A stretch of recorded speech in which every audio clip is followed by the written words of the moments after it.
की सजीव प्रस्तुति के तत्पश्चात इलाहाबाद विश्वविद्यालय की इस 136वें दीक्षांत समारोह में मुख्य अतिथि के रूप में दीक्षोपदेश देने के निमित्त श्रीमान योगी आदित्यनाथ जी माननीय मुख्यमंत्री उत्तर प्रदेश हमारे बीच में अपनी तेजोमय, अपनी आभामय और अपनी दीप्तिमय उपस्थिति से हमें अलंकृत कर रहे हैं। विश्वविद्यालय का विद्वत मंडल, उसमें विद्या परिषद और कार्य परिषद के सदस्य हैं, आपके सम्मुख उपस्थित हैं। यह जो हमारा कार्यक्रम है, आप सभी का नाम है विद्वत मंडल की उपस्थिति के तत्पश्चात विद्वत मंच विश्वविद्यालय कुलाधिपति श्री आशीष कुमार चौहान जी हमारे बीच में उपस्थित हैं। विश्वविद्यालय सम्मान माननीय प्रोफेसर सुनीता शर्मा आपका स्वागत हमारे बीच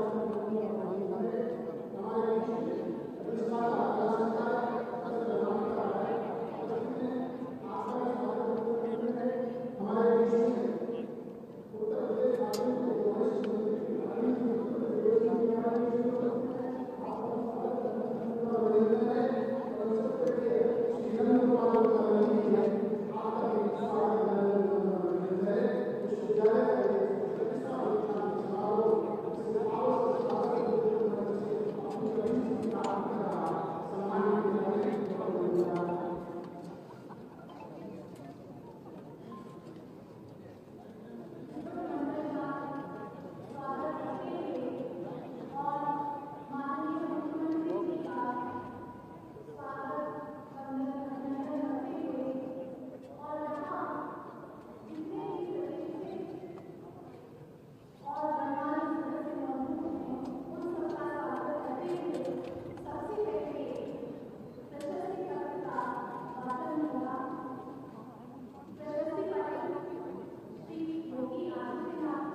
उनका स्वागत करता हूँ। इसी विश्वविद्यालय में छात्र रहे और हमारे यशस्वी व्यक्ति आदर्श चौधरी हैं, उनका स्वागत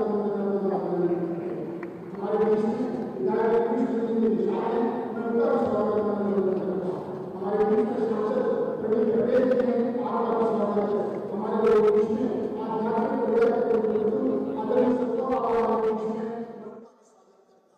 इस शहर के प्रथम नागरिक हमारे बीच में श्रीमान उमेश जी हैं, आपका स्वागत अभिनंदन करता हूँ। इधर हमारे बीच में हमारे शहर के लोकप्रिय विधायक आदरणीय श्री हर्षवर्धन जी हैं, आपका स्वागत अभिनंदन। हमारे बीच में अभी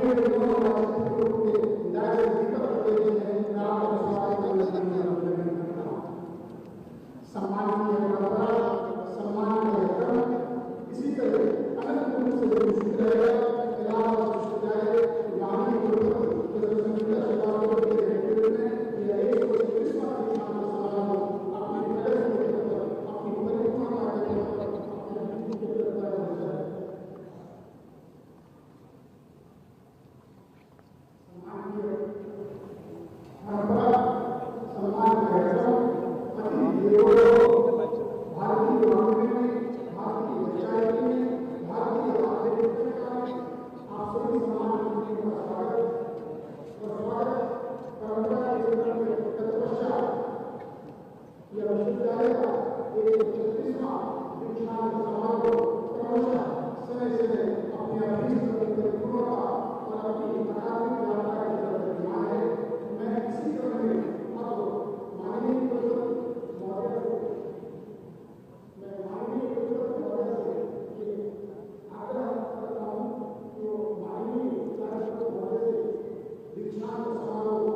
विश्वविद्यालय Gandhi hello hello hello hello check check.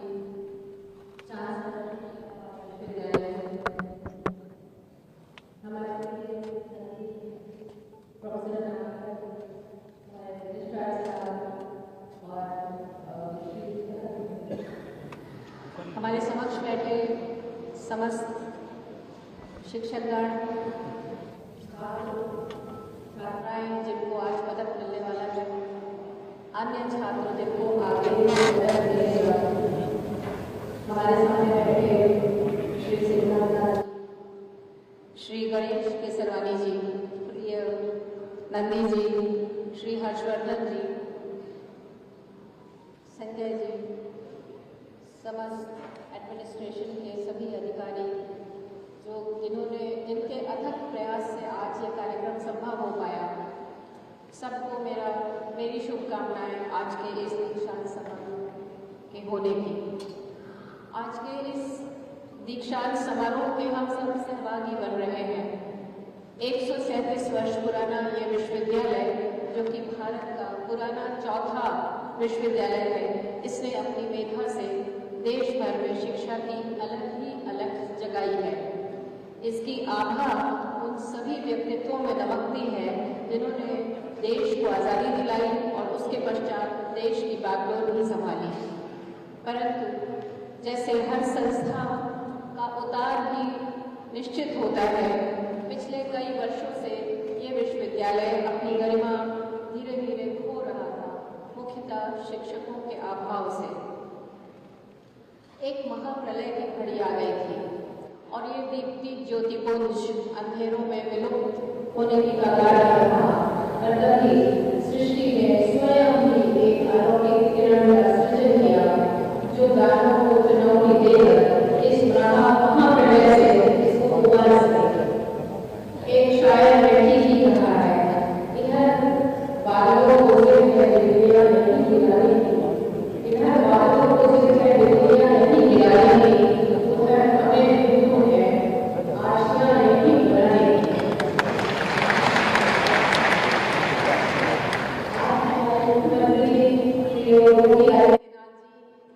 हमारे बीच पधारे हैं।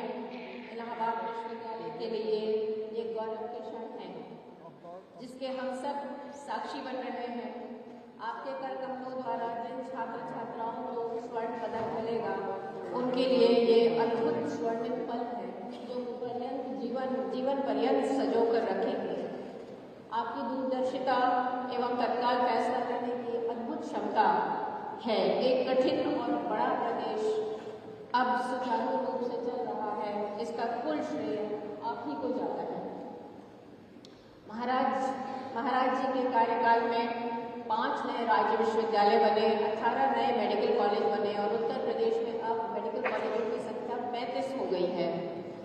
आपकी प्रशंसा करना ऐसा लग रहा है जैसे हम सूरज को दिया दिखा रहे हैं, लेकिन फिर भी ये कहना आवश्यक है कि आपका अनुशासन ही हम उत्तर प्रदेश वासियों को सुरक्षा प्रदान कर सका है।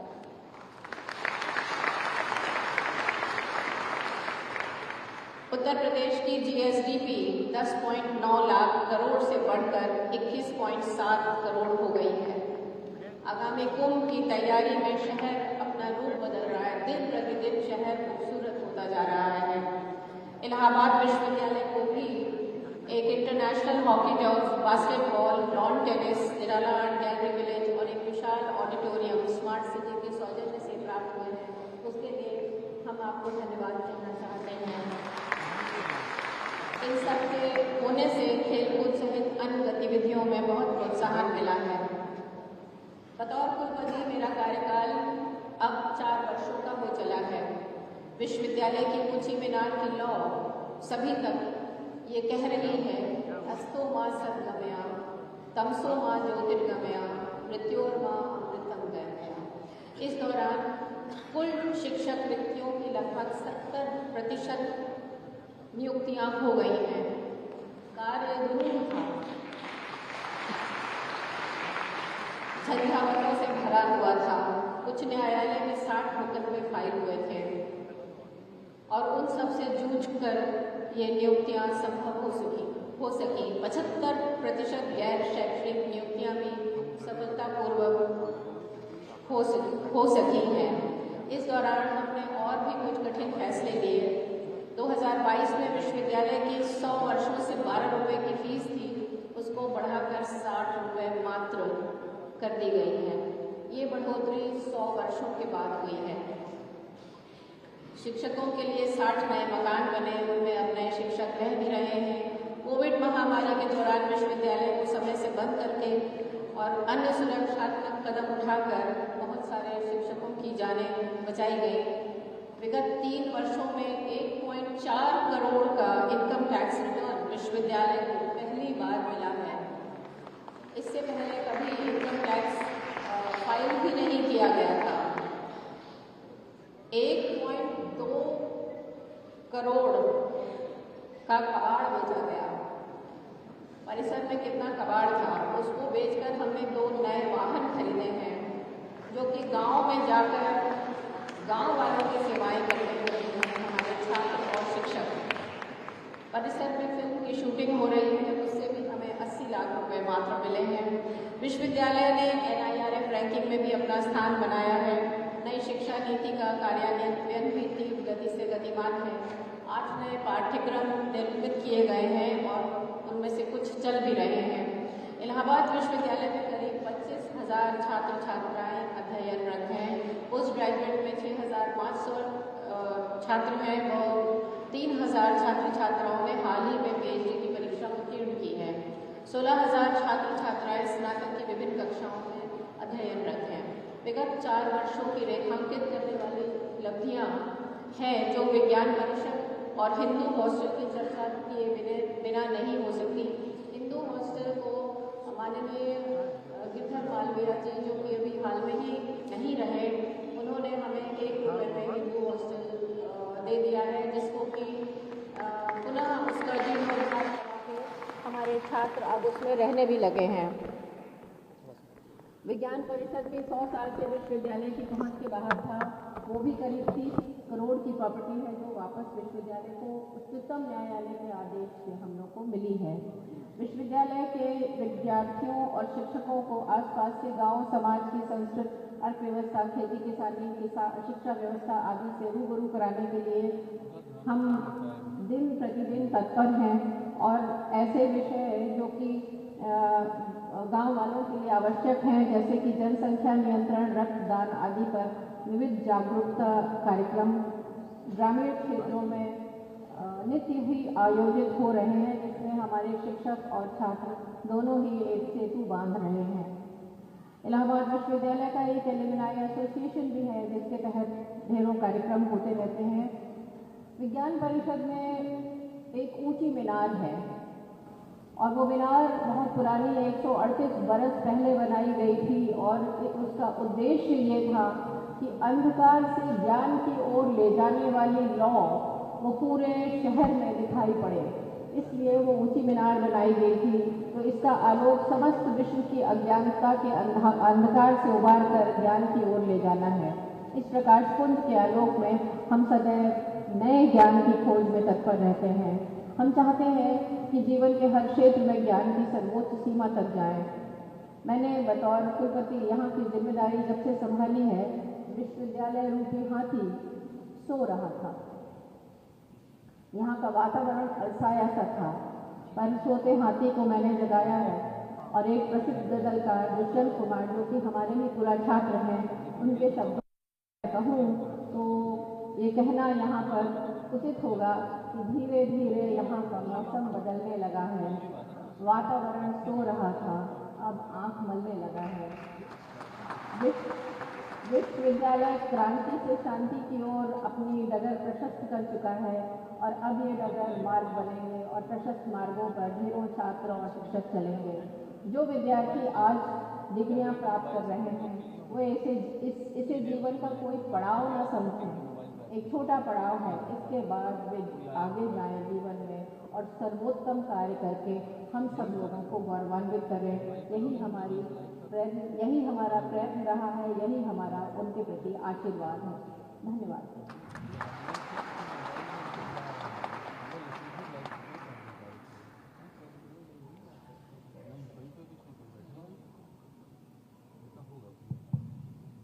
इस उद्बोधन के तत्पश्चात माननीय कुलाधिपति महोदय से छात्र छात्राओं को दीक्षा प्रदान करने का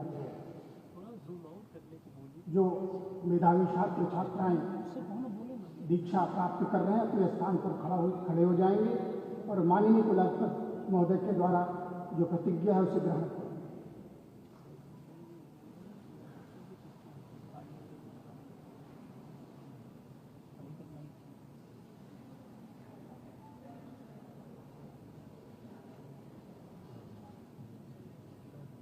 मैं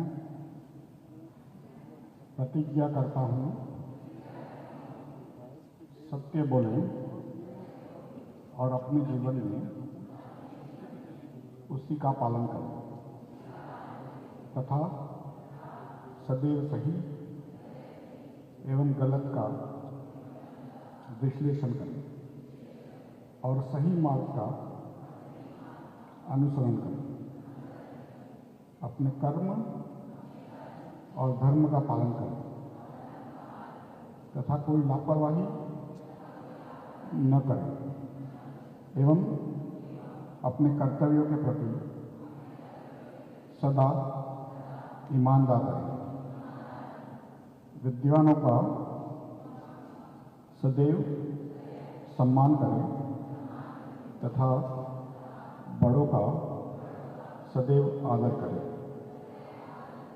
अपने माता पिता को ईश्वर स्वरूप मानें एवं अपने शिक्षकों को ईश्वर स्वरूप मानें तथा अपने अतिथियों को ईश्वर स्वरूप मानें। समाज के प्रति ईमानदार रहें एवं राष्ट्र के प्रति ईमानदार रहें और ईमानदारी एवं सत्यनिष्ठा के साथ राष्ट्र की सेवा करें। आपको जीवन में सर्वदा सद्गुणों का शुभाशीष मिले। कृपया अपना स्थान ग्रहण करें।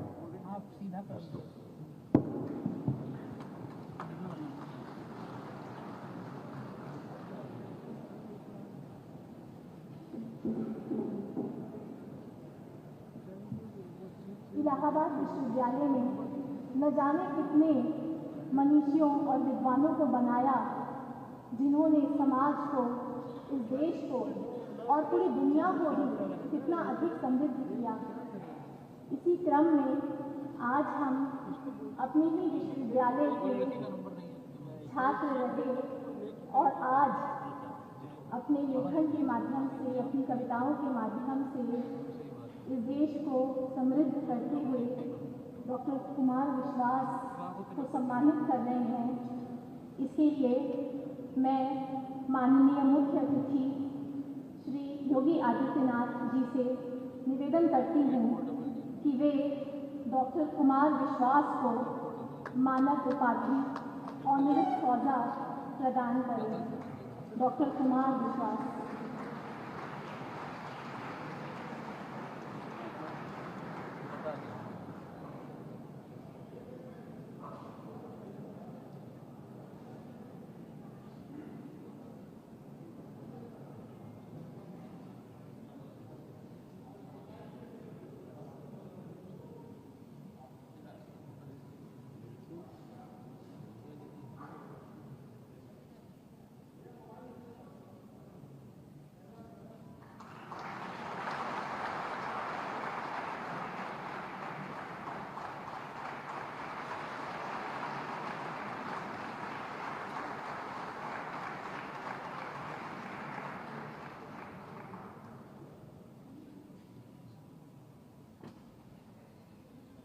मैं माननीय मुख्यमंत्री जी का आभार व्यक्त करती हूँ और उनसे निवेदन करती हूँ कि वे उनको स्मृति चिन्ह प्रदान करें।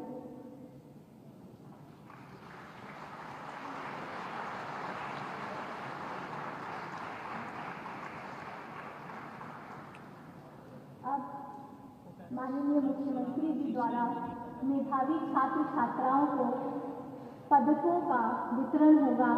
हमारे वे छात्र जिन्होंने कि विश्वविद्यालय की गरिमा बढ़ाई है, उनको स्वर्ण पदक आज दिया जा रहा है। मैं सबसे पहले बुलाऊंगी कला संकाय की एमए की छात्रा दीक्षा पांडे को स्वर्ण पदक के लिए। दीक्षा पांडे।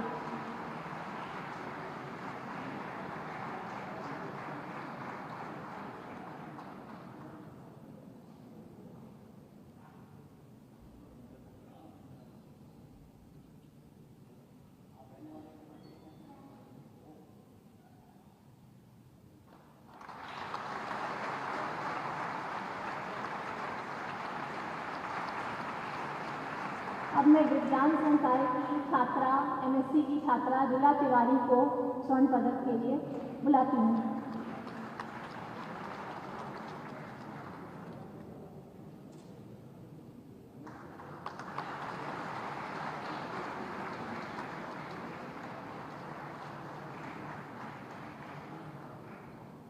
वाणिज्य संकाय एमकॉम की छात्रा रिया वर्मा को स्वर्ण पदक के लिए।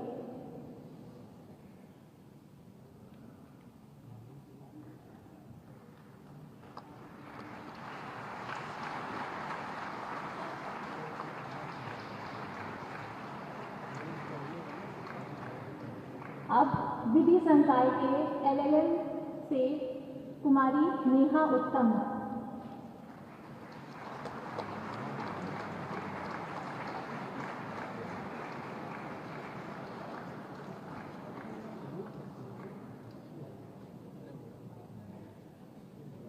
कला संकाय से BA की छात्रा आंचल त्रिपाठी।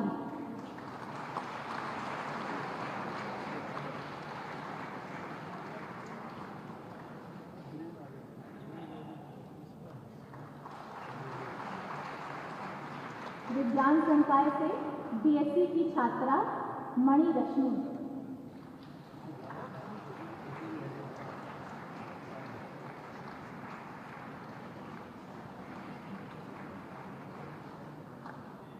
वाणिज्य संकाय से BCom के छात्र शुभम कुमार यादव।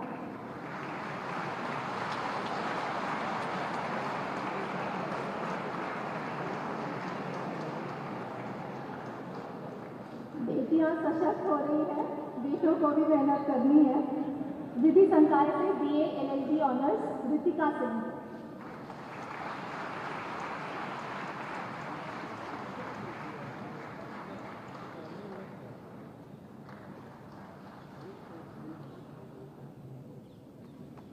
मैं माननीय मुख्यमंत्री जी से का आभार व्यक्त करती हूँ कि उन्होंने छात्र छात्राओं का उत्साहवर्धन किया।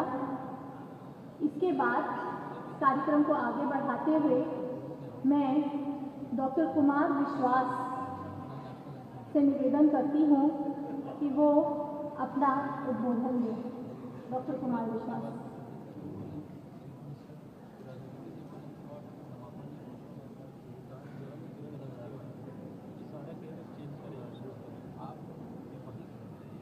ताकि हम आपको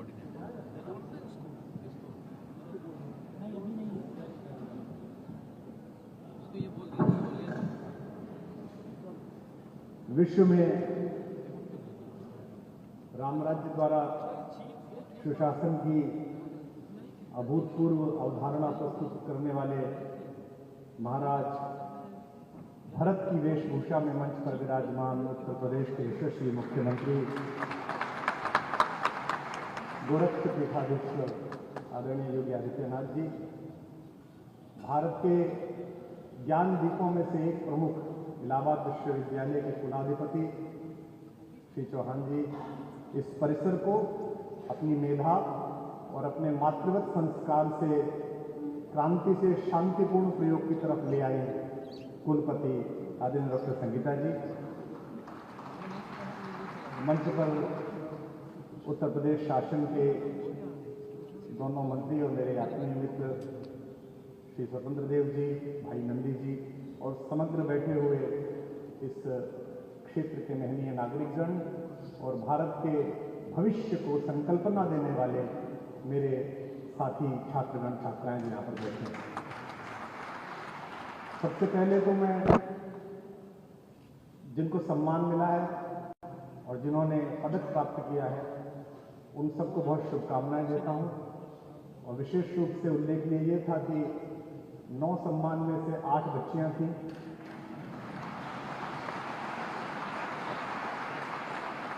एक ही युवक आ पाया, क्योंकि मैं अपने राजनीतिक मित्रों से कह रहा था कि लड़कों को तो तुम समाजवादी यूनियन पार्टी और भारतीय जनता युवा मोर्चा में ले गए, तो लड़के तो बचे कहाँ। बेटियों को बहुत बहुत शुभकामनाएं। ये मेरा सौभाग्य है कि इसी शहर की गलियों से अपनी चिंतना का प्रारंभिक स्वरूप बढ़ते हुए मैंने माँ भारती की हिंदी की सेवा का जो संकल्प लिया और कालांतर में भारतीय संस्कृति, सनातन धर्म और आध्यात्मिक चेतना के प्रसरण के लिए जो किंचित में कर सका, वो इसी परिसर से, इसी क्षेत्र से उसकी दीप्ति मेरे अंदर आलोकित हुई। मैं उस पूरी गुरु परंपरा का आभार व्यक्त करता हूँ जिन्होंने एक अध्यापक के घर में पैदा हुए एक सामान्य से विज्ञान के विद्यार्थी को मेधा के प्रति इतना सजग बनाया कि आज इतना महनीय परिसर मुझ जैसे एक सामान्य कवि का सम्मान कर रहा है, इसके लिए मैं पूरी गुरु परंपरा का प्रणाम करता हूं। भारत में ज्ञान की परंपरा विश्व जब अपने उदरपूर्ति के साधनों में लगा हुआ तो उससे भी पूर्ति है। जैसे 4 पुरुषार्थ हैं, जैसे 4 दिशाएं हैं, ऐसे ही भारत में 4 विश्वविद्यालयों ने अपनी दीप्ति से प्रसारण प्रारंभ किया, जिसमें से एक लौ इस इलाहाबाद विश्वविद्यालय में प्रयाग में जलाई गई। उस परिसर में आना और सम्मानित होना बहुत गौरव का क्षण है। विशेष रूप से एक ऐसे व्यक्तित्व द्वारा यह सम्मान या उपाधि प्राप्त करना जिन्होंने अपना संकल्प जीवन भारत के लिए, माँ भारती के लिए, सनातन धर्म के लिए और युग धर्म के लिए समर्पित किया है। मैं उन आदरणीय मुख्य अतिथि को भी आभार व्यक्त करता हूँ। जब आप सम्मानित होते हैं या आपको कोई उपाधि मिलती है या पुरस्कार मिलता है तो प्रसन्नता के साथ साथ उत्तरदायित्व बोध भी बहुत बढ़ जाता है।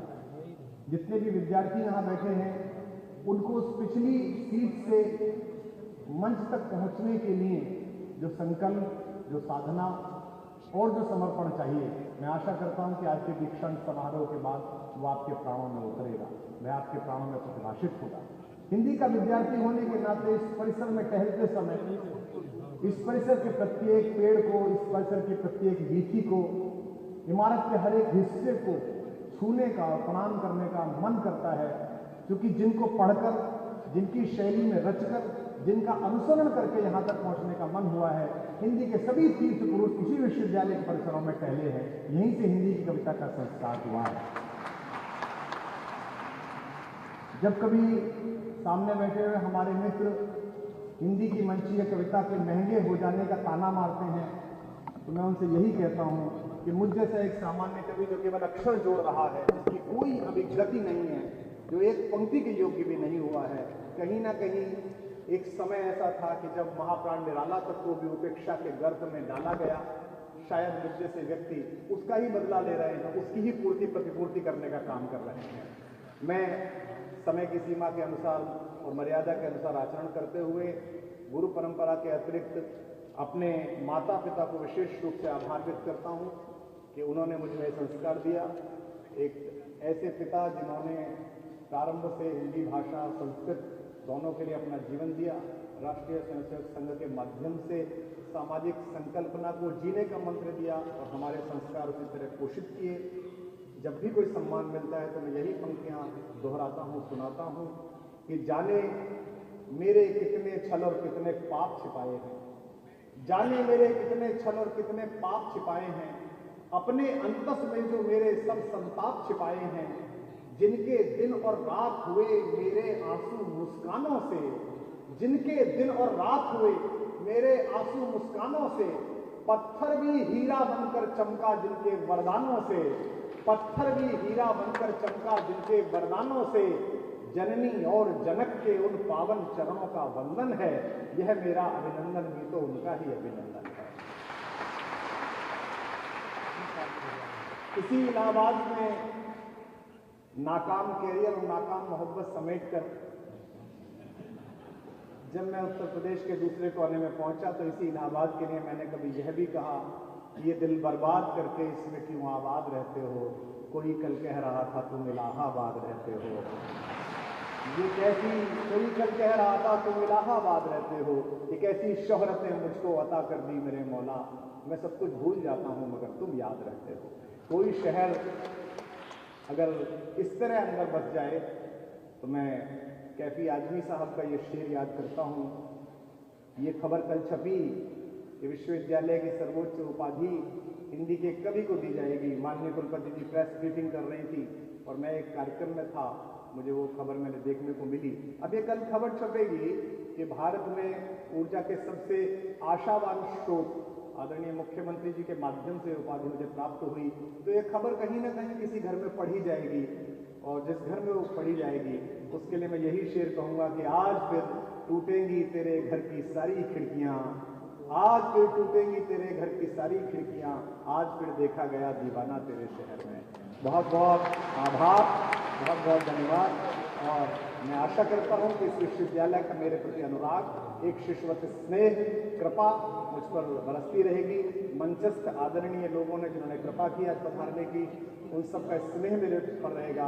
और जिस उत्तरदायित्व बोध के लिए मुझे नामित किया गया है, माँ भगवती, माँ भारती, मेरे राघवेंद्र सरकार, मर्यादा पुरुषोत्तम राम मुझे शक्ति देंगे कि मैं अपने प्राण की अंतिम आह तक भी उसे पूरा करने के लिए संकल्पबद्ध रहूं। आप सबका बहुत बहुत आभार। जय भारती, जय भारत।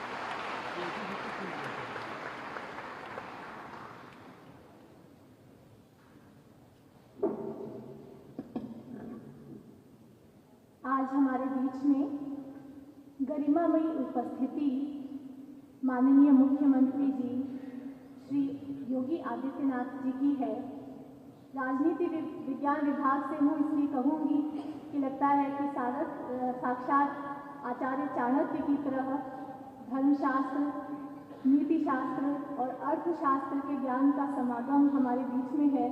और इसीलिए उनसे निवेदन करती हूँ कि वो आएँ और अपना ज्ञान हमारे साथ भी साझा करें।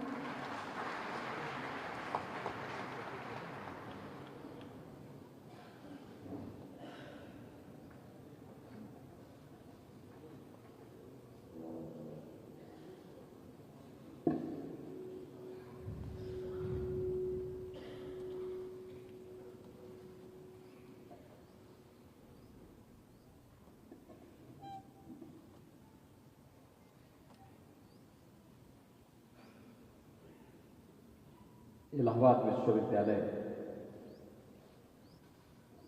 के 136वें दीक्षांत समारोह के आज के इस कार्यक्रम में विश्वविद्यालय के माननीय कुलाधिपति, नेशनल स्टॉक एक्सचेंज के अध्यक्ष श्री आशीष कुमार चौहान जी, विश्वविद्यालय की माननीय कुलपति प्रोफेसर संगीता श्रीवास्तव जी, उत्तर प्रदेश सरकार में मंत्रिमंडल के मेरे सहयोगीगण, श्री स्वतंत्र देव सिंह जी, श्री नंद गोपाल गुप्ता नंदी जी,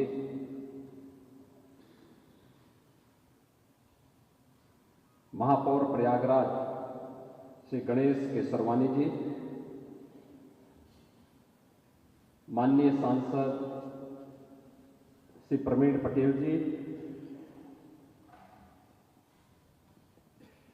विधान परिषद के हमारे माननीय सदस्यगण श्री सिद्धार्थनाथ सिंह जी, पीयूष रंजन निषाद जी, हर्षवर्धन वाजपेयी जी, नवनिर्वाचित विधायक श्री दीपक पटेल जी, विधान परिषद के सदस्य श्री सुरेंद्र चौधरी जी, अधिष्ठाता कला संकाय इलाहाबाद विश्वविद्यालय प्रोफेसर अनामिका राय जी, विश्वविद्यालय के सभी सम्मानित आचार्यगण और विश्वविद्यालय के द्वारा जिन्हें अभी यहाँ पे सम्मानित किया गया है,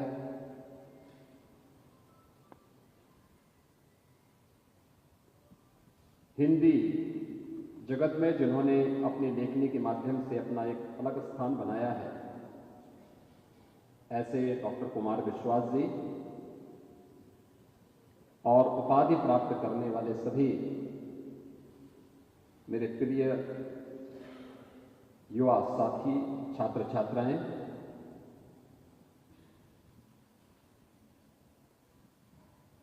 ये मेरे लिए अत्यंत आनंद की अनुभूति का क्षण है जब प्रयागराज की पावन धरा पर इलाहाबाद विश्वविद्यालय के इस 136वें दीक्षांत समारोह के अवसर पर मुझे आप सबके बीच में आने का अवसर प्राप्त हुआ और अपने इन युवा साथियों को उनकी उपाधि प्रदान करने के अवसर के साथ ही हिंदी के प्रति सम्मान व्यक्त करते हुए श्री कुमार विश्वास को विशेष मानद उपाधि से भी सम्मानित करने का अवसर प्राप्त हुआ है। मैं इस अवसर पर उपाधि प्राप्त करने वाले सभी ऊर्जावान युवा साथियों को और श्री डॉक्टर कुमार विश्वास जी को हृदय से बधाई देता हूं, इन सब का हृदय से अभिनंदन करता हूं।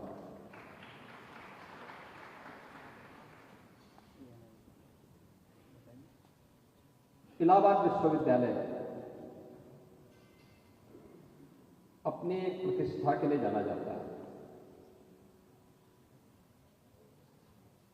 और एक लंबे समय तक जीवन का ऐसा कौन सा क्षेत्र था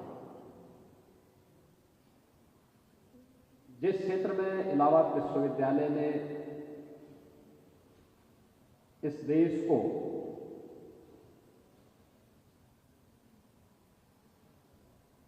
उच्चतम स्तर से लेकर के जीवन के विभिन्न स्तरों पर कार्य करने के लिए एक ऊर्जावान पीढ़ी न प्रदान की हो।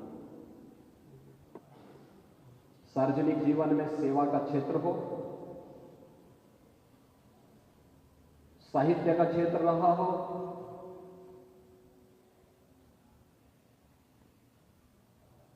उत्कृष्टतम वैज्ञानिक देने का हो,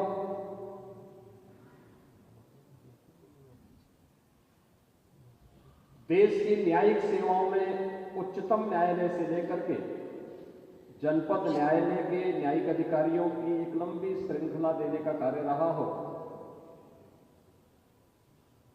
कोई भी ऐसा क्षेत्र नहीं था जिसमें एक समय, चाहे वह प्रशासन का हो,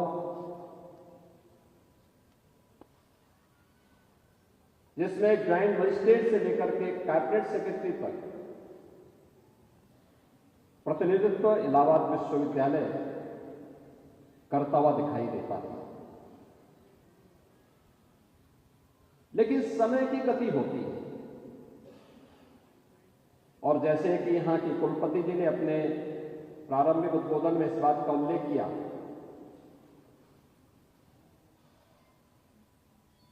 क्या कभी इलाहाबाद विश्वविद्यालय ने इस बात का चिंतन किया कि कौन सी ऐसी परिस्थितियां हैं, क्या हम समय के उस प्रवाह के साथी बन पाए? क्योंकि कालचक्र तो किसी का इंतजार नहीं करेगा, उसकी गति तो निरंतर चलती रहेगी और अगर हम उस गति से 10 कदम आगे बढ़ करके चलते हैं तो समाज, देश और दुनिया हम सब का अनुसरण करती है और अगर हम उससे पीछे हैं तो हमें पिछलग्गू होने के लिए मजबूर होना पड़ता है। ये व्यक्ति पर निर्भर करता है कि वह अपनी गति को समय के प्रवाह के साथ आगे बढ़ाने का कार्य कर रहा है और उसको अपना अनुसरण करने के लिए मजबूर कर रहा है या फिर उसको पिछलग्गू बन करके अपने को पिछड़ा घोषित करना है। और कहीं ना कहीं इसी द्वंद्व का शिकार इलाहाबाद विश्वविद्यालय कहीं तो अवश्य बना होगा। लेकिन इन सभी विपरीत परिस्थितियों और झंझावतों के बीच भी इस विश्वविद्यालय ने चुनौती का सफलतापूर्वक सामना करते हुए आज फिर से उस प्रतिष्ठा को प्राप्त करने की अंतः वेदना को महसूस किया है और फिर से अपने पुरातन गौरव को स्थापित करने की जो तड़प है, मैं विश्वास के साथ कह सकता हूं कि इलाहाबाद विश्वविद्यालय अपने पुरातन गौरव को अवश्य प्राप्त करेगा, इसमें कोई संदेह नहीं है।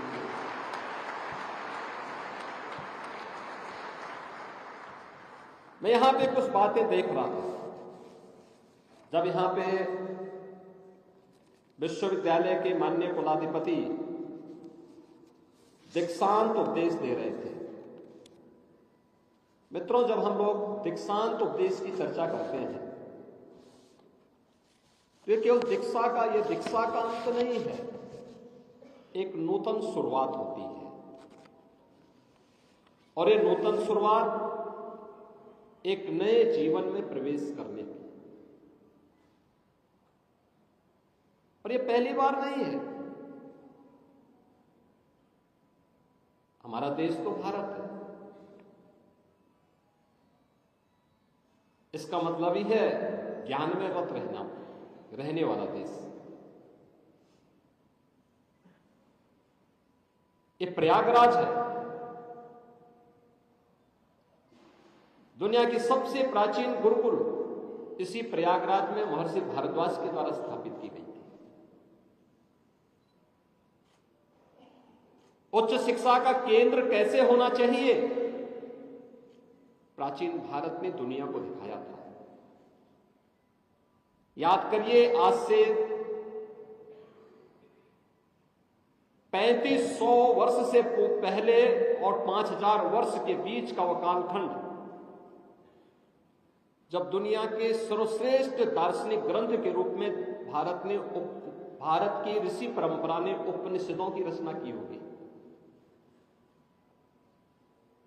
और उसी उपनिषद की कुछ पंक्तियां हमारे गुरुकुल में दीक्षांत उपदेश के रूप में अंगीकार की गई, जिसे हम तैत्तिरीय उपनिषद के रूप में बोलते हैं कि सत्यम वद धर्मम चर स्वाध्यायान्मान प्रमद सत्यान प्रमादितव्यम धर्मान प्रमितव्यम कुशलान परमितव्यम भूतेन प्रमितव्यम। यानी इन सभी बातों का उल्लेख करते हुए देव पितृ कार्याभ्याम न प्रमितव्यम मातृ देवो भव पितृ देवो भव आचार्य देवो भव अतिथि देवो भव। ये तैत्तिरीय उपनिषद का वह दीक्षांत उपदेश है जो हमारे गुरुकुलों में आज से नहीं हजारों वर्षों से अपनी शिक्षा पूर्ण करने के बाद एक नए जीवन में प्रवेश करने वाले छात्र को प्रदान किया जाता था। यानी कि सत्य बोलना, धर्म का आचरण करना, स्वाध्याय में प्रमाद न करना, सत्य से न हटना, धर्म से न हटना, कुशल कार्य में प्रमाद न करना, महान बनने के अवसर से वंचित न रहना,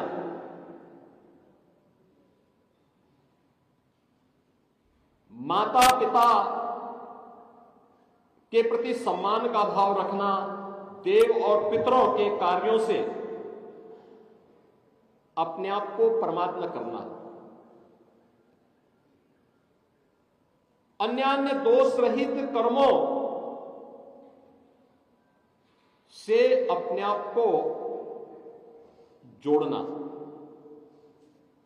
यानी किस पवित्र भाव के साथ जब और क्यों इस प्रकार की स्थिति पैदा हुई।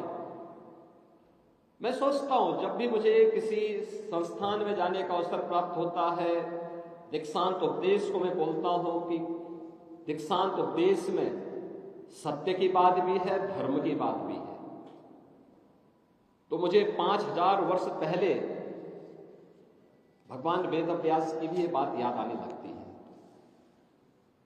याद करिए, भारत को चारों वेदों को एक संहिता के रूप में आने वाली पीढ़ी को श्रवण परंपरा से हटा करके, गुरु शिष्य की इस परंपरा से हटा करके सबके लिए सुलभ बनाने वाले भगवान वेद व्यास ने दुनिया का सबसे बड़ा प्रबंध काव्य महाभारत, 1 लाख श्लोकों का जो प्रबंध काव्य बना महाभारत, उस महाभारत की इस पूरी टीम को नेतृत्व प्रदान करने वाले भगवान वेद व्यास हैं। ज्ञान, भक्ति और वैराग्य का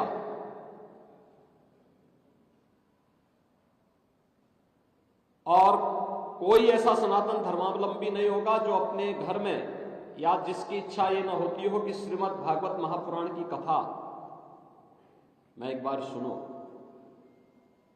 श्रीमद् भागवत महापुराण जैसे पुराण की रचना करने वाले, आने वाली पीढ़ी के लिए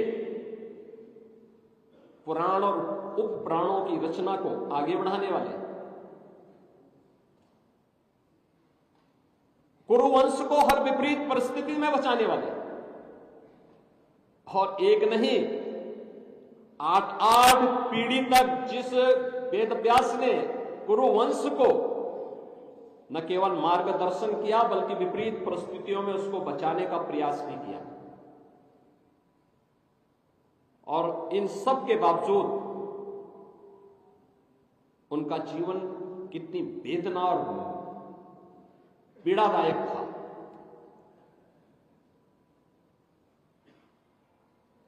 उस पीड़ा और वेदना के क्षणों में भी उन्होंने धर्म और सत्य के मार्ग से कभी अपने आप को अलग नहीं किया,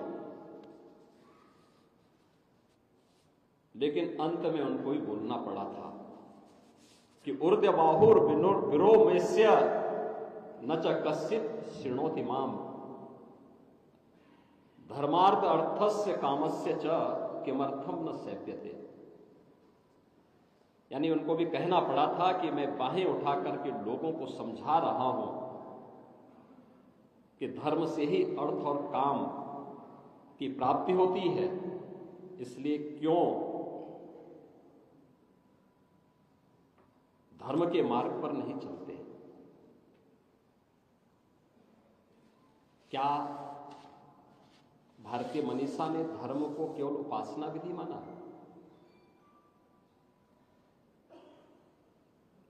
नहीं। कल भारत के संविधान का दिवस था।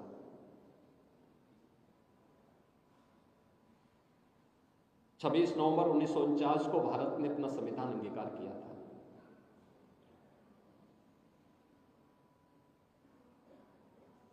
और 26 नवंबर 1949 को अंगीकार करने के बाद 26 जनवरी 1950 से लागू हुआ। 26 नवंबर 1949, 26 जनवरी 1950 से लेकर के जो संविधान की मूल प्रति है उसमें कहीं भी पंथ निरपेक्ष और समाजवादी शब्द नहीं है। मैं इलाहाबाद विश्वविद्यालय के विद्वान आचार्यों के सामने इस बात को कह रहा हूं। हो सकता है संविधान की मूल प्रति आपके पास होगी,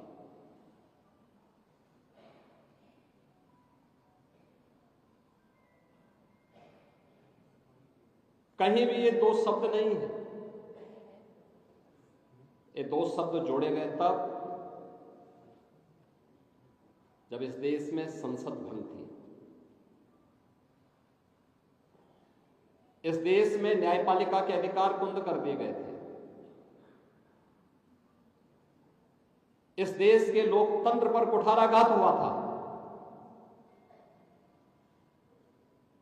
और जिन लोगों ने संविधान का गला घोटने का काम किया था वे लोग संविधान बचाने का ठेका लेकर के आज ढिंडोरा पीटते जा रहे हैं। ढिंडोरा पीटे जा रहे हैं, आज कह रहे हैं कि साहब संविधान खतरे में है, लोकतंत्र खतरे में है। प्रश्न ये उठता है कि यह समाज मूल्यांकन उन लोगों का कब करेगा जो लोग लोकतंत्र के लिए स्वयं खतरा है,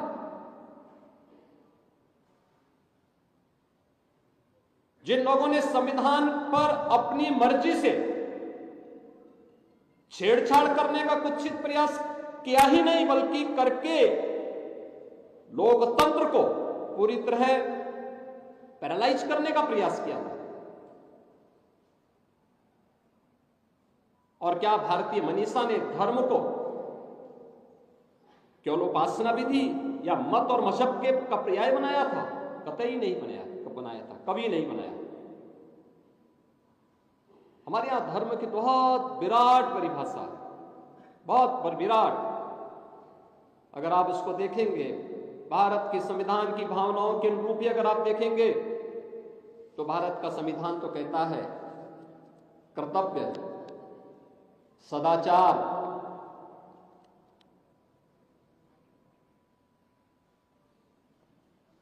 और नैतिक मूल्यों का जो प्रवाह है, जिस पर व्यक्ति और समाज का जीवन टिका है, वही धर्म है। हमारे दर्शन कहते हैं यतो अभ्युदय निःश्रेयस सिद्धि सधर्म, यानी धर्म वह नहीं है जिसको हम आज के दिन पे मान ले रहे हैं। धर्म जो हमारे अभ्युदय का यानी सांसारिक उत्कर्ष का, इस जीवन में सांसारिक उत्कर्ष का मार्ग प्रशस्त कर ले, और इस जीवन के बाद, क्योंकि जन्म लिया है तो व्यक्ति एक दिन मरेगा जरूर,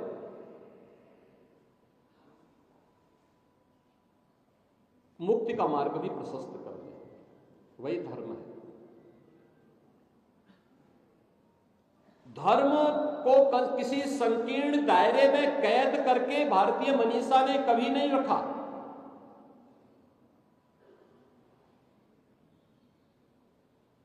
हमने सबको स्वीकार किया। पूरी दुनिया की मानवता के सामने जब भी संकट आया, भारत बाएं फैला करके खड़ा था कि आओ हमारे यहां शरण लो, हम तुम्हें शरण देंगे, तुम्हारी रक्षा करेंगे। हमने कभी अपने स्वार्थ के लिए किसी का हित नहीं किया। यह है सनातन धर्म, यह है भारत।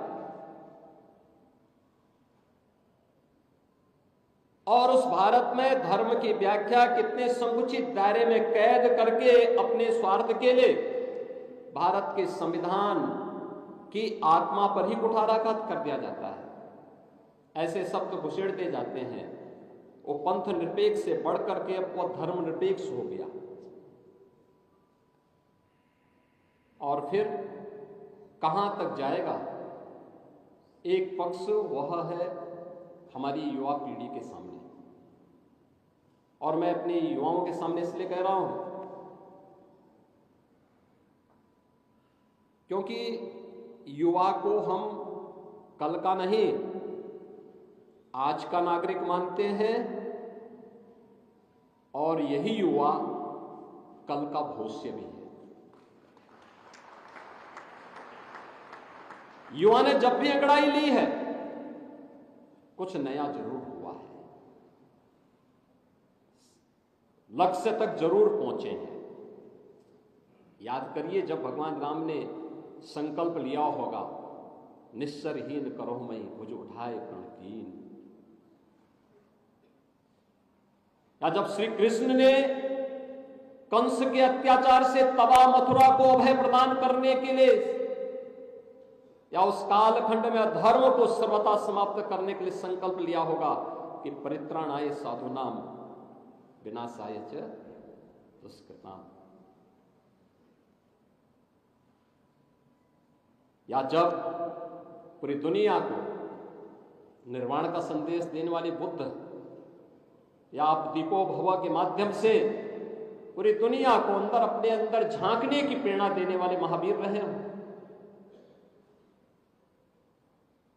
या फिर दुनिया के अंदर आप देखें, देश के अंदर जितनी भी बड़ी उस समय के क्रांतिकारी पैदा हुए, कोई उनसे पूछता था क्यों लड़ रहे हो, क्यों कर रहे हो ये? उनका एक ही संदेश होता था। पंडित राम प्रसाद बिस्मिल को गोरखपुर जेल में फांसी दी गई। उनसे पूछा गया कि अंतिम इच्छा, उन्होंने कहा कौन अंतिम इच्छा? उन्होंने एक पंक्ति लिख दी कि हे इस भारतवर्ष में 100 बार मेरा जन्म हो, कारण सदा ही मृत्यु का देशोपकारक कर्म हो। उन्होंने ये नहीं कहा कि मुझे मुक्ति मिले, उन्होंने ये नहीं कहा कि मुझे कोई रत्न मिले। एक ही बात थी, मातृभूमि के लिए, गुलामी की बेड़ियों को समाप्त करने के लिए। याद करिए, जब वीर सावरकर को आजन्म कारावास की सजा हुई थी, एक नहीं दो आजन्म कारावास की सजा हुई थी, क्या उम्र थी वीर सावरकर की? 28 वर्ष। महाराणा प्रताप ने जब प्रथम युद्ध लड़ा था अकबर के खिलाफ, मात्र 22,000 की सेना थी महाराणा प्रताप के पास, और अकबर की सेना 1 लाख से अधिक थी। हल्दी घाटी का युद्ध होता है, महाराणा प्रताप की उम्र थी मात्र 27 वर्ष। छत्रपति शिवाजी महाराज ने जब हिंदवी साम्राज्य की स्थापना की थी, क्या उम्र थी छत्रपति शिवाजी महाराज की? गुरु गोविंद सिंह जी महाराज के 4 साहबजादे भारत के लिए, धर्म के लिए शहीद हुए, क्या उम्र थी उनकी? साहबजादा अजीत सिंह, फतेह सिंह, जुझार सिंह, जोरावर सिंह 7 वर्ष, 9 वर्ष, 11 वर्ष, 14 वर्ष। क्या देश के लिए बलिदान होने के लिए किसी कोई उम्र मोहताज रखती है क्या? और यही कहने के लिए मैं आपके बीच आया हूं, आपसे कहने के लिए कि हमारी युवा पीढ़ी 2 तरीके से, एक आपका आदर्श कौन? समाजवाद के नाम पर परिवारवाद की चाटुकारिता करने वाले। क्या कहा था डॉक्टर राम मनोहर लोहिया ने? सच्चा समाजवादी वह जो संपत्ति और संतति से के मोह से दूर हटकर के कार्य कर सके। क्या ये लोग रह पा रहे हैं? या एक परिवार का गुलाम बन करके उनकी चाटुकारिता कर रहे हैं? क्या यही समाजवादी आंदोलन है? कहां जयप्रकाश का आदर्श चला गया? कहां नरेंद्र देव, आचार्य नरेंद्र देव जी का आदर्श चला गया? कहां डॉक्टर राम मनोहर लोहिया जी का आदर्श चला गया? देश के अंदर रामायण मेलों की शुरुआत तो डॉक्टर राम मनोहर लोहिया ने की थी। तुम मुझे खून दो, मैं तुम्हें आजादी दूंगा, नेताजी सुभाष चंद्र बोस का उद्घोष। कौन ऐसा भारतीय होगा जो जाति, मत और मजहब से ऊपर उठ करके इसको अंगीकार न किया हो? और इसीलिए मैं आज आपसे कहने के लिए आया हूं, एक और हमारा युवा पीढ़ी देश के बारे में क्या सोचता है, आज उसे जब सोचना होगा तो उन्हें इन महापुरुषों के बारे में एक बार इनके उद्घोष को भी अंगीकार करना होगा। और ये सभी युवा हैं। और दूसरी तरफ हम नए ज्ञान की परंपरा से अपने आप को वंचित नहीं कर सकते, कभी नहीं वंचित कर सकते। हर नया ज्ञान अपने आप में एक विज्ञान होता है, उससे आप अपने आप को दूर नहीं कर सकते। जब भी आप उससे अपने आप को दूर करेंगे तो आपके लिए स्वयं भी आने वाले समय के लिए आप स्वयं के लिए बैरियर खड़ा कर रहे हैं। उस बैरियर से अपने आप को बचाना, हमें समय के प्रवाह के साथ अपने आप को तैयार करना होगा, उसके साथ आगे बढ़ना होगा, क्योंकि ये समय की गति बड़ी निराली है। जो उसके साथ नहीं बढ़ पाता है तो समय उसकी दुर्गति कर देता है। हमें दुर्गति का शिकार नहीं बनना है, हमें तो उस प्रवाह के साथ 10 कदम आगे बढ़ करके चलना है। तमाम लोग नई बातों को, नए रिफॉर्म को अंगीकार नहीं कर पाते। कोई चीज नयापन आता है, लोग उसका विरोध करने के लिए झंडा लेकर के निकल पड़ते हैं। याद रखना, हमें अपने आप को तैयार करना होगा इस कार्य के लिए। और समय गया जब नारे लगते थे कि मेरी मांगें पूरी हो चाहे जो मजबूरी हो, और बंद होना चाहिए। देश और समाज का उत्थान इसमें कभी नहीं हो सकता, कभी नहीं हो सकता। याद रखना, हमारा एक एक क्षण, एक एक पल राष्ट्र धर्म के लिए समर्पित होना चाहिए। हमें नए ज्ञान से ओतप्रोत होना होगा। इलाहाबाद विश्वविद्यालय को फिर से जीवन के प्रत्येक क्षेत्र में युवाओं की एक उत्कृष्ट टीम को नेतृत्व प्रदान करना पड़ेगा, उसे आगे बढ़ाना पड़ेगा। और मैं इस बात को भी स्पष्ट उल्लेख करूंगा, हम लोग चाहते हैं, प्रधानमंत्री जी ने भी इस बात का उल्लेख किया है, बार बार उन्होंने कहा कि राजनीति में अच्छे और पढ़े लिखे युवाओं को आना चाहिए। और विश्वविद्यालयों को भी तय करना चाहिए कि छात्र संघ की जगह क्या हम विश्वविद्यालयों में युवा संसद का गठन कर सकते हैं। ये युवा संसद जिसमें हर क्लास में तय होना चाहिए कि पहले ही वर्ष में कोई छात्र चुनाव लड़ने के लिए ना आने पाए, लेकिन हर क्लास में पहले प्रतिनिधि चुने जाएं और फिर उन प्रतिनिधियों में तय किया जाए कि कौन दूसरे तीसरे इयर्स में या फिर पीजी के कौन से छात्र चुनाव के मैदान में अपने आप को तैयार कर सकते हैं, कौन चुनाव लड़ेंगे। मेरिटोरियस छात्र, जीवन के अलग अलग क्षेत्र में कार्य करने वाले वे छात्र जो समाज को दिशा दे सकते हैं, वे लोग जाए। अन्यथा मैं एक बार देख रहा था, एक विश्वविद्यालय में छात्र संघ का एक पदाधिकारी मुझे मिला, तो मैंने कहा भैया, मैंने कहा तुम्हारी तो उम्र बहुत ज्यादा लग रही है। तो तब मुझे किसी ने बताया कि साहब ये इस समय छात्र संघ का उपाध्यक्ष है और इनका पुत्र भी बीए में पढ़ रहा है। अब मुझे बताओ कि जिसका पुत्र बीए में पढ़ रहा हो उसी विश्वविद्यालय में वो छात्र संघ का पदाधिकारी बन रहा है। यानी जैसे कि छात्र संघ का पदाधिकारी बनने के लिए ही वो विश्वविद्यालय में प्रवेश लिया है। आखिर उसकी भी तो एक सीमा होनी चाहिए, उस सीमा का अतिक्रमण तो नहीं होने देना चाहिए। विश्वविद्यालय शोध का केंद्र जिसको लंबे समय तक रहना है, छात्र की कोई उम्र हम तय नहीं कर सकते, लेकिन कोई लंबे समय तक विश्वविद्यालय में रहने का इच्छुक है वो शोध करे, उसको आप करने दीजिए।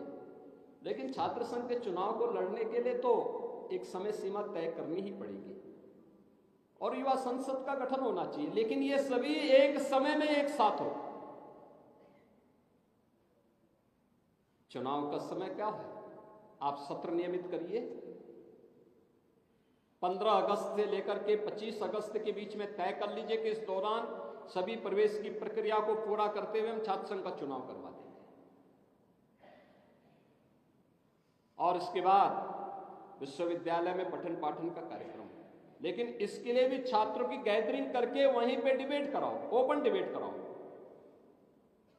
याद रखना, ये जाति, मत और मजहब के आधार पर जब भी आप आपस में छात्रों को, युवा शक्ति को बांटोगे, ये विभाजन न केवल भारत की प्रतिभा का होगा, बल्कि यह विभाजन देश की युवा शक्ति और युवा ऊर्जा को तो विभाजित करने का वो पाप कर ही रहे हैं, उसके विकास की धारा को भी अवरोधित करने का भी कार्य कर रहे हैं। और हमें कभी भी ऐसे लोगों को जो जाति, मत या मजहब के आधार पर विभाजन की उस खाई को चौड़ा करने का प्रयास कर रहे हैं, उसको कभी भी आगे नहीं बढ़ने देना चाहिए, कभी नहीं बढ़ने देना चाहिए। और इसीलिए मैं आप सबसे कहना चाहूंगा कि आज विज्ञान बहुत आगे बढ़ चुका है। मैं जब इसके बारे में सोचता हूं, कहां तक हम पहुंच चुके हैं, एक लंबी यात्रा हम लोगों ने तय कर ली।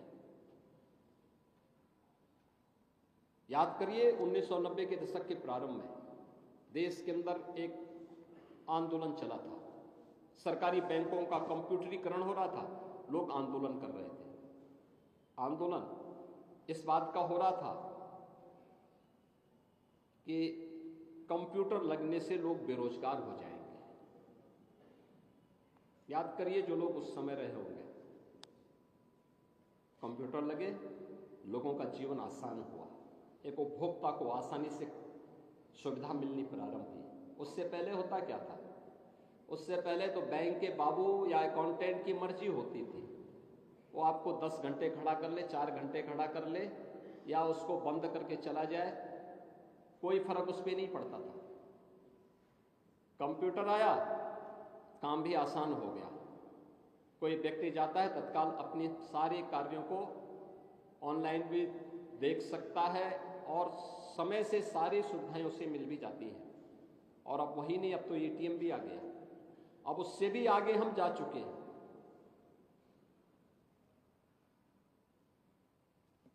विरोध बंद हो गया, एक समय के बाद अपने आप बंद हो गया। समाज को स्वीकार करना पड़ा था, हमें सुविधा चाहिए, समाज को सुविधा चाहिए, उसको ईज ऑफ लिविंग चाहिए। सुविधा मिली और खुश होकर के आगे बढ़ गया। आज ई ऑफिस पे पहुंच चुके हैं। हर व्यक्ति देश के अंदर, प्रदेश के अंदर, ग्राम पंचायत के अंदर, विश्वविद्यालय में, अन्य संस्थानों में क्या कुछ हो रहा है, उन सब का अवलोकन कर सकता है, कहीं कोई समस्या नहीं। विश्वविद्यालय में आप ई लाइब्रेरी देख रहे होंगे। पहले विश्वविद्यालय में कोई छात्र बुक्स मांगता था, रेफरेंस बुक्स उसको चाहिए, कम होती थी, एक समय के लिए मिल पाती थी, पूरी नहीं मिलती थी, बामुश्किल 2-3 पुस्तकें एक बार में मिल पाती थी। आज तो आप जाइए ई लाइब्रेरी में जाइए, जो कुछ भी आपको डाउनलोड करना है सब कुछ आपको प्राप्त हो सकता है। टेक्नोलॉजी नहीं होती तो क्या ये प्राप्त हो पाता? क्या उसकी कोई सीमा है? कोई सीमा नहीं, जितना कोई लेना चाहता है ले सकता है।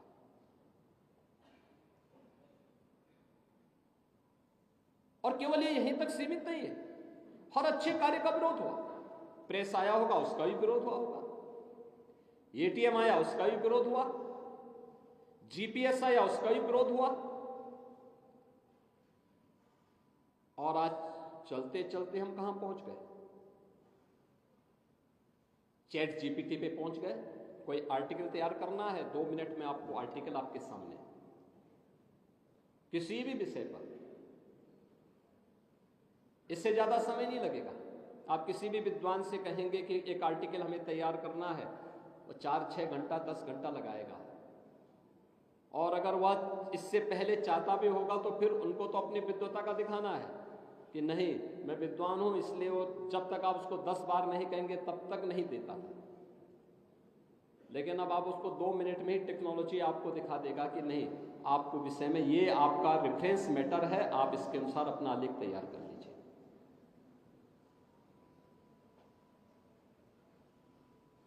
आर्टिफिशियल इंटेलिजेंस आपके काम को और आसान कर लिया, लेकिन उतना ही चुनौतीपूर्ण भी है।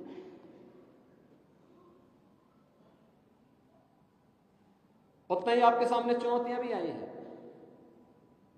एआई और ऑटोमेशन के बाद हम लोग क्रिप्टो करेंसी की तरफ भी जा चुके हैं, इंटरनेट ऑफ थिंग्स की तरफ भी जा चुके हैं, और केवल इसी क्षेत्र में नहीं, कृषि के क्षेत्र में भी जीन एडिटिंग में पहुंच चुके हैं। कौन सा ऐसा क्षेत्र है जहां पर आज विज्ञान ने प्रगति न की हो? और अगर हम इससे अपने आप को अलग करते हैं तो हम अपने आप भी, अपने साथ भी अन्याय कर रहे हैं और आने वाली पीढ़ी के साथ भी अन्याय कर रहे हैं। इलाहाबाद विश्वविद्यालय की अपनी एक गौरवशाली परंपरा रही है, जो मैंने पहले भी कहा कि जीवन के प्रत्येक क्षेत्र में एक नेतृत्व वर्ग इस विश्वविद्यालय ने दिया है। यह सच है कि हर नया ज्ञान हो या विज्ञान हो या प्रौद्योगिकी हो, उसकी अपनी चुनौतियां भी होती हैं।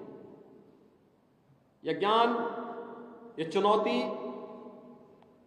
एक दूसरे के पूरक बनते हैं, बशर्ते कि वह सदुपयोग भी हो सकता है और उसका दुरुपयोग भी हो सकता है। अच्छे हाथों में जाएगा तो सदुपयोग होगा, गलत हाथों में जाएगा उसका दुरुपयोग होगा। परमाणु ऊर्जा के भी यही थे, उसके दोनों हेतु बने हैं। उससे ऊर्जा भी बन सकती है और उससे एटम बम भी बन सकता है। गलत हाथों में जाएगा, एटम बम से मानवता का नुकसान करेगा। अच्छे हाथों में जाएगा, लोगों को बिजली, सस्ती बिजली मिलेगी। यह तो उस व्यक्ति पे निर्भर करता है जो इस तकनीक को अपना रहा है। उसके सुरक्षात्मक उपाय भी आवश्यक है और इन सभी के साथ जुड़ते हुए जब आप सत्य और धर्म के पथ पर चलते हैं तो आपको ज्ञानवान होने के साथ साथ शीलवान भी बनाता है। और शीलवान आपको मनुष्य को मनुष्य बने रहने की प्रेरणा प्रदान करता है। एक मनुष्य को अपनी मानवीय गुणों के माध्यम से लोक कल्याण का मार्ग और उसके माध्यम से इस सृष्टि के कल्याण का मार्ग प्रशस्त करना है, या फिर उसको अपनी दानवी प्रवृत्ति से मानवता के कल्याण की गर्त पर उसको ले जाना है, यह उस पर निर्भर करता है।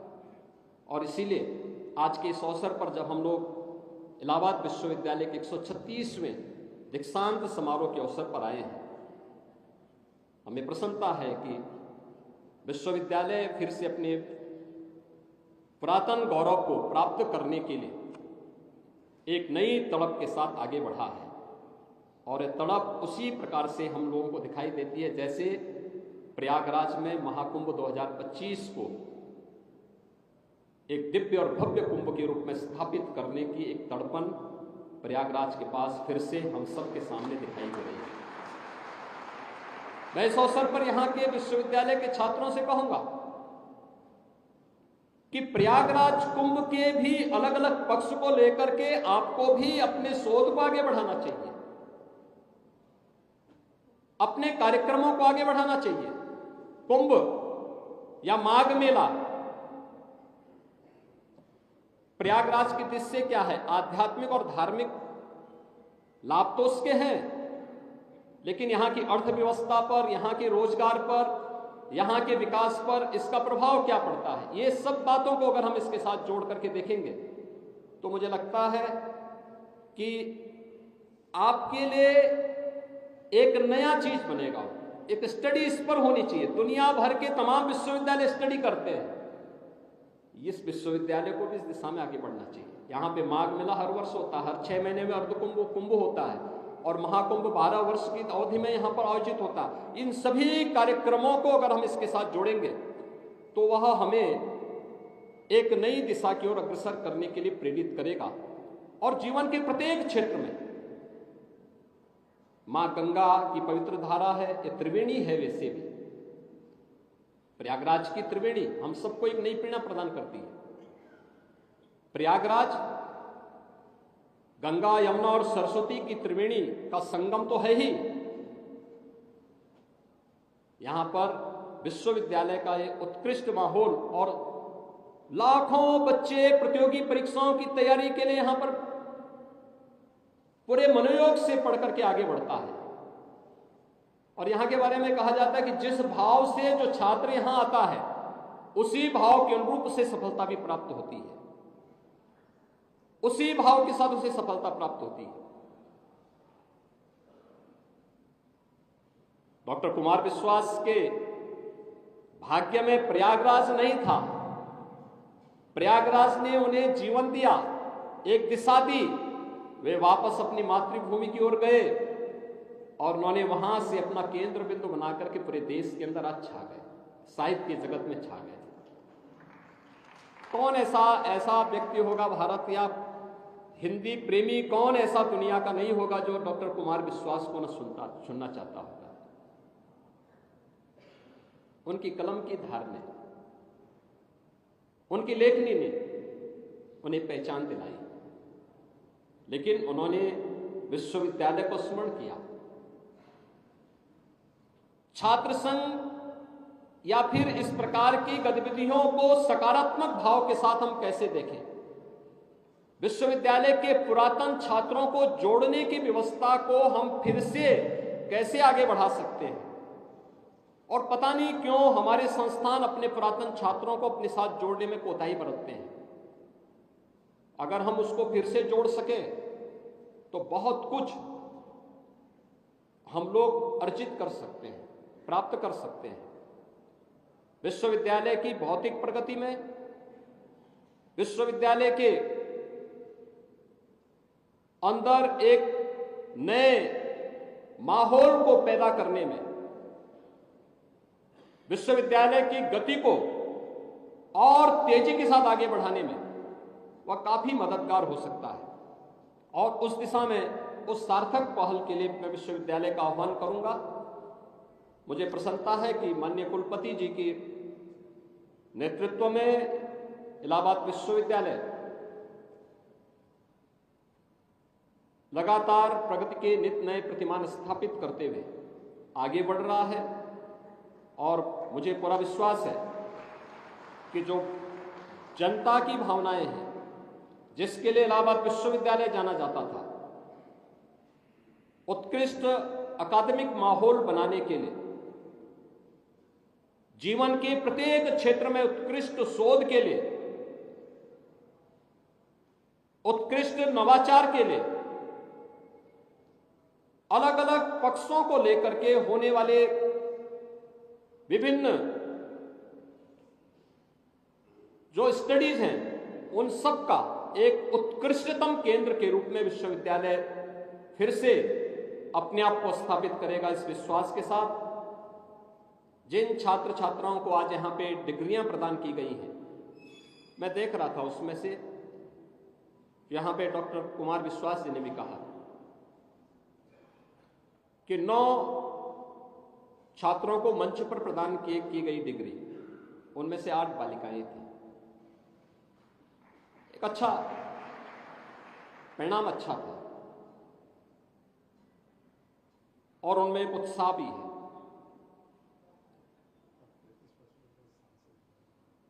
छात्रों को भी उससे कुछ प्रेरणा लेनी चाहिए कि वास्तव में बालिकाएं मेडल प्राप्त कर जा रही हैं, बालक पीछे रुक जा रहे हैं। और जबकि मेरा विश्वास है कि माँ बाप ने बालक पे ज्यादा ध्यान दिया होगा, बालिका पे कम ध्यान दिया जाता है। क्योंकि मैं तो उत्तर प्रदेश के अंदर देखता हूं। मैं एक जनपद में गया था 2017 में,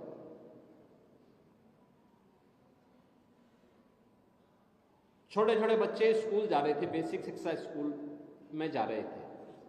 मैंने गाड़ी रोकी,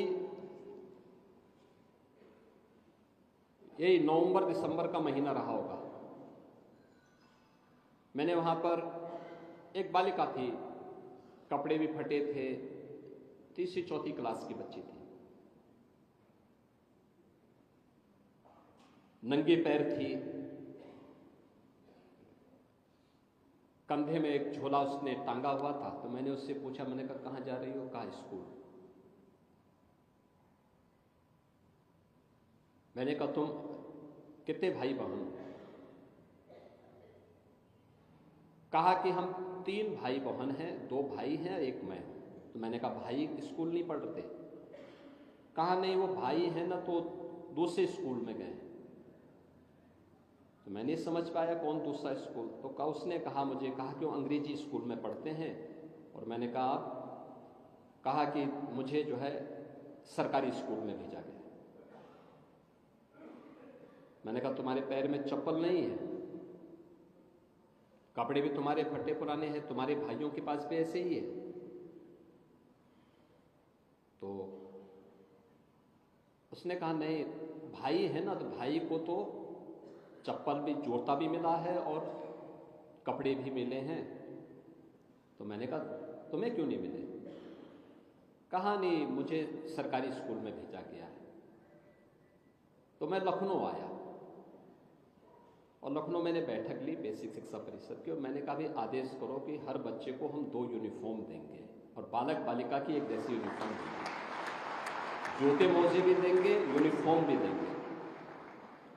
1,91,00,000 बच्चों को हम आज के दिन पे 2 यूनिफॉर्म देते हैं, स्वेटर भी देते हैं, बैग, बुक्स, शूज, सॉक्स सब देते हैं। एक समानता उसके माध्यम से लाने का कार्य किया है। याद रखना, जब तक हम समानता नहीं लाएंगे, बालक और बालिकाओं के बीच के विभेद को समाप्त नहीं करेंगे, प्रगति नहीं होगी। जब तक चाहे वह परिवार के अंदर के वाद को हो, चाहे वह समाज के बीच के वाद का हो, जब तक इस पर कठोर प्रहार नहीं होगा, तब तक प्रगति हमारी बाधित होती रहेगी। और उसी कठोर प्रहार के लिए हम सबको तैयार होना होगा। हमारे अकादमिक संस्थानों को, हमारे विश्वविद्यालयों को वर्तमान की इन चुनौतियों से जूझने के लिए युवा पीढ़ी को तैयार करना होगा। वह समय गया जब समाज की खाई को चौड़ा करके लोग अपना उल्लू सीधा करते थे। अब उससे काम नहीं चलने वाला है। हमें दुनिया को देखना होगा, हमें देश की प्रगति के साथ अपने आप को तारतम्य स्थापित करते हुए आगे बढ़ना होगा। और इस देश से राष्ट्रीय शिक्षा नीति आदरणीय प्रधानमंत्री जी की प्रेरणा से आप सबको प्राप्त हुई है। राष्ट्रीय शिक्षा नीति एक नए भारत की दिशा में एक महत्वपूर्ण कदम है। जब ये देश अपनी आजादी का शताब्दी वर्ष मना रहा होगा 2047 में, तब कैसा भारत हमें चाहिए? उस भारत के सपने को साकार करने की एक अभिनव यात्रा है। और शिक्षा जगत को, हमारे युवाओं को उसके साथ तारतम्य स्थापित करते हुए आगे बढ़ना होगा, अपने आप को तैयार करना होगा। दीक्षांत समारोह उसी की एक नई कड़ी के रूप में आज इन सभी छात्रों को, जिन्हें आज उनकी डिग्री अवार्ड की जा रही है, उनके नए जीवन में प्रवेश करने का एक नया अवसर उन्हें प्रदान कर रहा है। मैं उनको और उनके माता पिता को हृदय से अभिनंदन करता हूं। आप सबके प्रति अपनी शुभकामनाएं देता हूं। विश्वविद्यालय परिवार को दीक्षांत समारोह में आमंत्रित करने के लिए हृदय से धन्यवाद देते हुए अपनी वाणी को विराम देता हूं। धन्यवाद। जय हिंद।